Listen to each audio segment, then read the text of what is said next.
तो प्रश्नावली अनुसूची से कम समय में जल्दी से जल्दी सूचना प्राप्त करने का एक साधन है। तीसरा है अंतर अध्ययन क्षेत्र। अनुसूची का प्रयोग छोटे एवं सीमित क्षेत्रों में स्थानीय स्तर पर किया जाता है, जबकि प्रश्नावली का प्रयोग विशाल एवं विस्तृत क्षेत्र के लिए किया जाता है, जहां प्रश्नावलियों को डाक द्वारा भेजना संभव नहीं होता।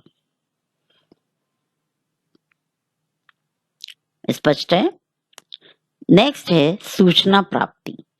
अनुसूची के प्रश्नों का उत्तर अनुसंधानकर्ता सूचनादाता से पूछकर स्वयं भरता है, जबकि प्रश्नावली में उत्तरदाता प्रश्नों को स्वयं पढ़कर, समझकर, फिर उसको स्वयं ही भरता है।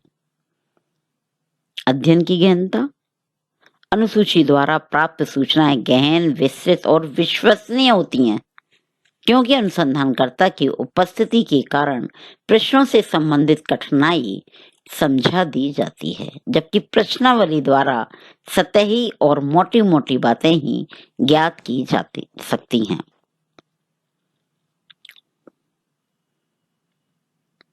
नेक्स्ट है प्रश्न का उत्तर।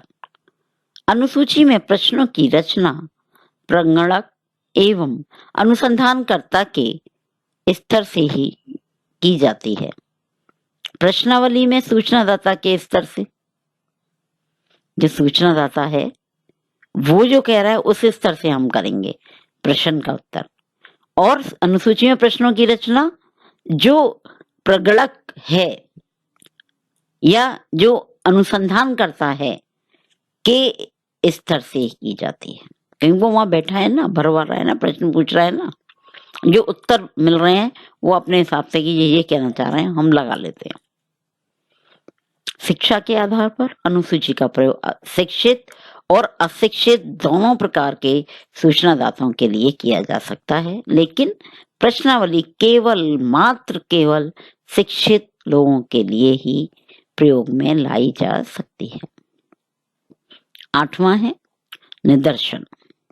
अनुसूची द्वारा अध्ययन करने के लिए चुना गया निदर्शन अधिक प्रतिनिधित्वपूर्ण होता है, क्योंकि उसमें शिक्षित और अशिक्षित सभी प्रकार की सूचनाएं हो सकती हैं, जबकि प्रश्नावली में केवल शिक्षित उत्तरदाताओं का ही चयन किया जाता है, अतः वे समग्र का पूर्ण प्रतिनिधित्व नहीं करते।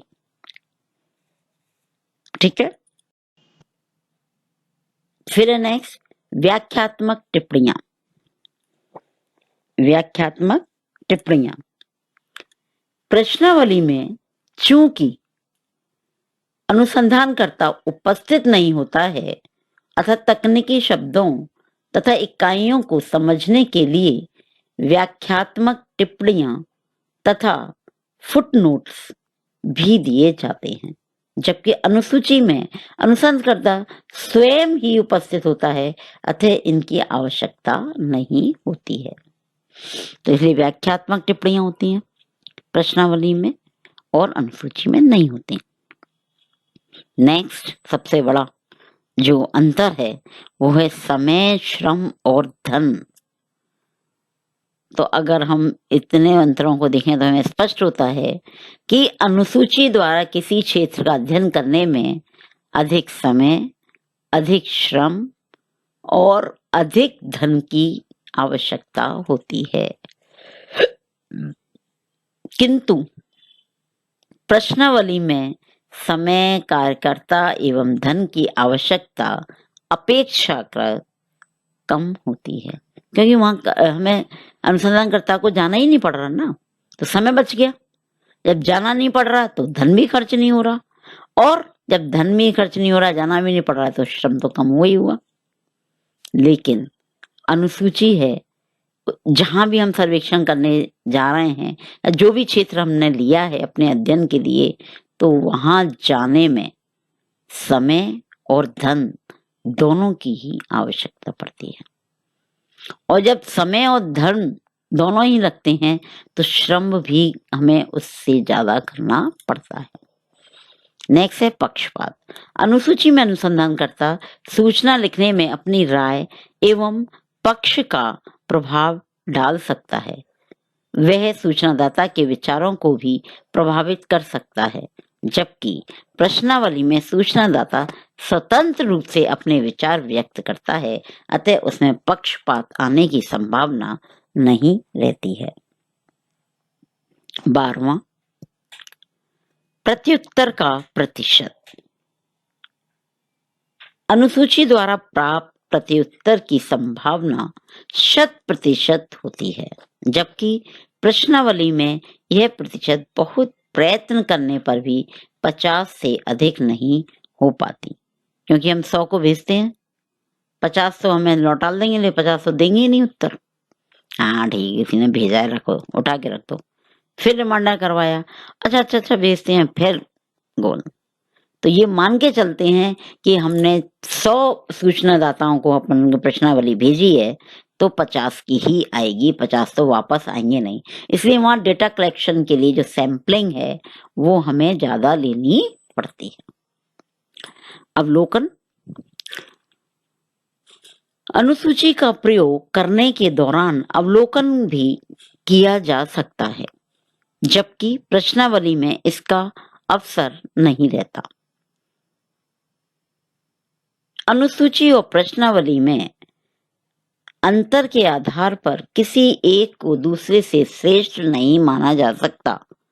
इनका संबंध अध्ययनशील सूचनादाताओं की प्रकृति और उपयोग की भिन्नता से है, और इन्हीं के आधार पर हमें यह तय करना होगा कि कौन सी विधि को अपनाया जाए।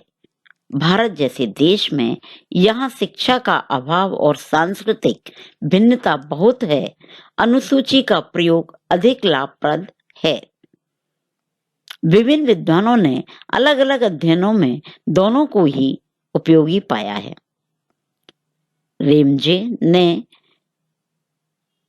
यौन व्यवहारों के अध्ययन में अनुसूची को अधिक उपयोगी पाया है।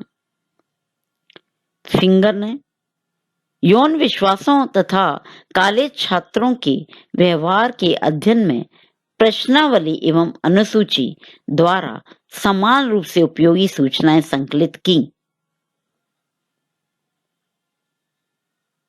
एलिस ने कॉलेज छात्रों के प्रेम संबंधों द्वारा की जाने वाली जानकारी प्रश्नावली को अधिक उपयुक्त पाया, क्योंकि अभी किसी से सीधे सीधे हम पूछते हैं कि तुम्हारा किसी से प्यार चल रहा है, प्यार कैसा है, तो छात्राएं बताने में थोड़ा संकोच करती हैं, या कोई भी व्यक्ति हो, महिला या पुरुष, उसे स्पष्ट रूप से बताने में थोड़ा सा संकोच आता है प्रेम संबंधों को।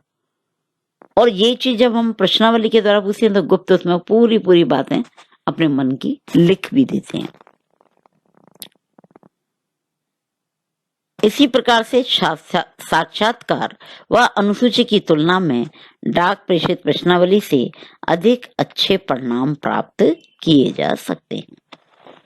तो इस तरीके से अनुसूची और प्रश्नावली अपने अपने स्थान पर बहुत उपयोगी और महत्वपूर्ण हैं। अब आता है कि अनुसूची के लाभ क्या हैं। अनुसूची सामाजिक अनुसंधान में संकलन क्षेत्रीय कार्यकर्ताओं के लिए एक महत्वपूर्ण उपकरण है। इसे सामाजिक अनुसंधान में बहुत ही उपयोगी प्रविधि माना जाता है। इसका कारण इसकी निम्नांकित उपयोगिताएं हैं।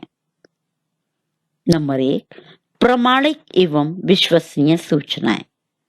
अनुसूची में स्वयं अनुसंधानकर्ता साक्षात्कार तथा अवलोकन के आधार पर वैध तथा विश्वसनीय सूचनाओं को संकलित करता है, इसलिए यह क्या है, अत्यधिक प्रामाणिक और विश्वसनीय है। दूसरा है व्यक्तिगत संपर्क। अनुसूची को भरने के लिए अनुसंधानकर्ता सूचनादाता से व्यक्तिगत व आमने सामने के संपर्क में आता है। इससे सूचना दाता के मन में अपनत्व की भावना पैदा हो जाती है और वह तथ्यों की सही जानकारी दे देता है।